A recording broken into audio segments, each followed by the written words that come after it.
प्रधानमंत्री नरेंद्र मोदी कतर से भारत वापस आने के लिए निकल चुके हैं। आज प्रधानमंत्री मोदी ने कतर के अमीर से मुलाकात की और वहां के प्रधानमंत्री को भारत आने का न्योता भी दिया। अपने दौरे में कतर के नेताओं से मुलाकात के साथ प्रधानमंत्री वहां रहने वाले भारतीय कामगारों को भी नहीं भूले। उन्होंने उनके साथ बैठकर खाना खाया।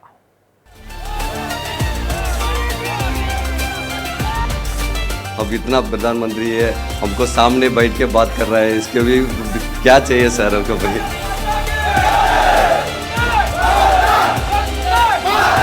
अपने घर वालों से दूर रहने वाले कतर के इन मजदूरों के लिए ये पल किसी सपने जैसा ही रहा होगा। उनके देश के प्रधानमंत्री उनसे मिलने आए, उनके साथ बैठकर खाना खाया और ढेर सारी बातें की। प्रधानमंत्री ने खुद इस वीडियो को शेयर किया। 40 साल के बाद कोई प्रधानमंत्री आया और आकर के क्या कर रहा है, सबसे पहले अपने श्रमिक भाई बहनों को मिलने जा रहा है। पीएम ने जिस गल्फ स्पिक लेबर कैंप का दौरा किया, वहाँ 90% से ज्यादा कामगार भारतीय हैं। पीएम इन भारतीय कामगारों से बड़े दोस्ताना अंदाज में मिलते दिखे। सर कैसे सर आप? मैं वैसा ही हूँ जैसा पहले था। और आप भी लोगों ऐसे को होना मिला तो चाहिए और जरा ताजा हो गया। कभी भी ऐसे होना चाहिए। अपने दौरे के दूसरे दिन प्रधानमंत्री ने कुवैत के अमीर और क्राउन प्रिंस से भी मुलाकात की। आज प्रधानमंत्री को कुवैत ने गार्ड ऑफ ऑनर दिया। इस मौके पर कुवैत के अमीर भी मौजूद रहे। कुवैत ने प्रधानमंत्री नरेंद्र मोदी को अपना सर्वोच्च सम्मान द ऑर्डर ऑफ मुबारक अल कबर से सम्मानित किया। ये किसी देश की तरफ से प्रधानमंत्री मोदी को दिया गया 20वां अंतर्राष्ट्रीय सम्मान है। प्रधानमंत्री मोदी के सामने ही दोनों देश के बीच MOU साइन हुआ। कुवैत में भारतीय समुदाय सबसे बड़ा प्रवासी समुदाय है। अपने दौरे में पीएम ने दोनों देशों के मजबूत संबंधों पर जोर दिया। भारत वापसी से पहले कुवैत के पीएम और वहां के निवेशकों को भारत आने का न्योता दिया। और आज केंद्रीय गृह मंत्री अमित शाह त्रिपुरा में थे। अमित शाह ने कई विकास परियोजनाओं का उद्घाटन और शिलान्यास किया। इस दौरान ब्रू रियांग समुदाय के लोगों से भी शाह ने मुलाकात की।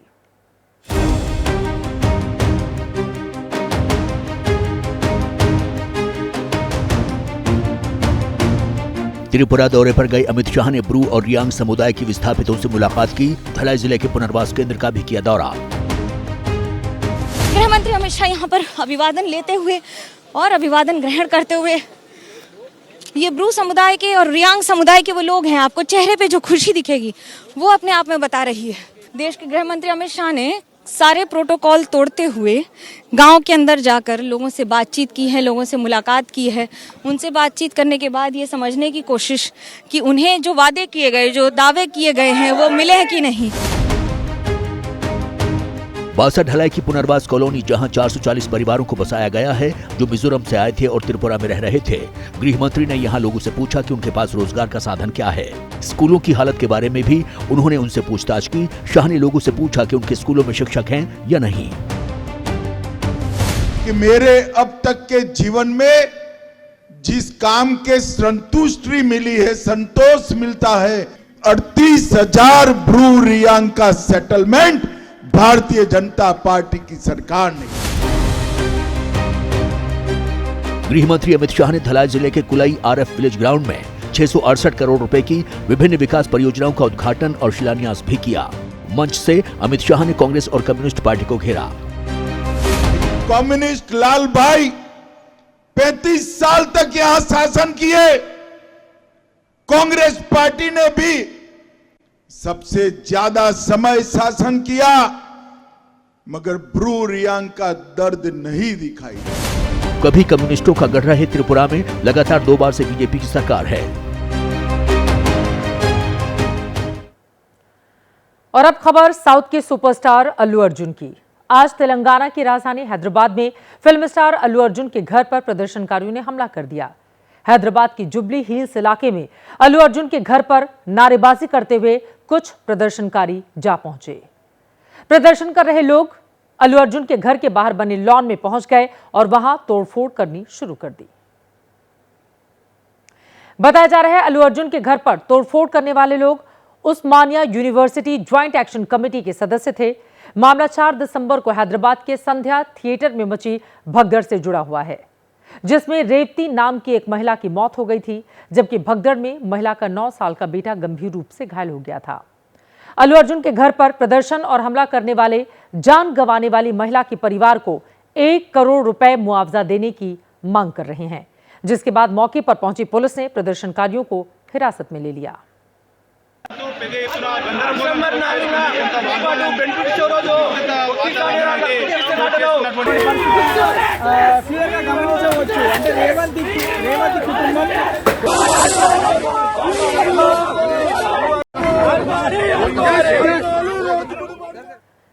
चार दिसंबर को थिएटर में मची भगदड़ के बाद अल्लू अर्जुन ने पीड़ित परिवार को 25 लाख रुपए की मदद और घायल बच्चे के इलाज के साथ परिवार को हर संभव मदद देने का वादा किया था।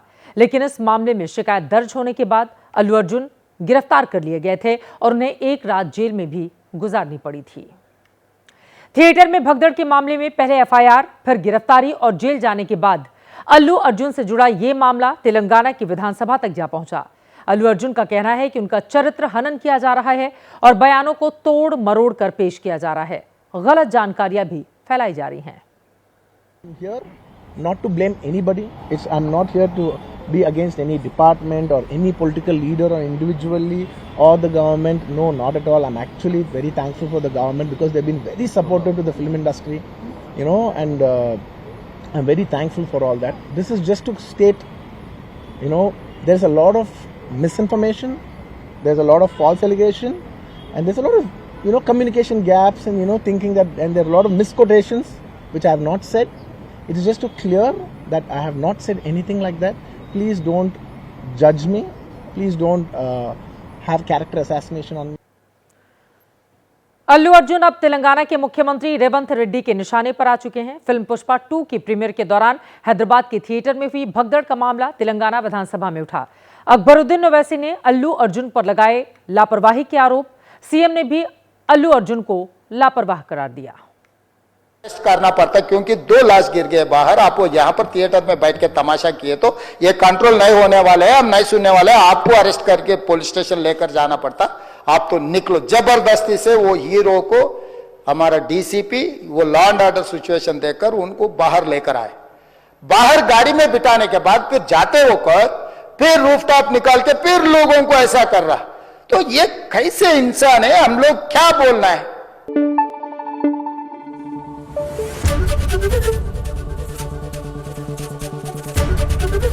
एबीपी न्यूज आपको रखे आगे।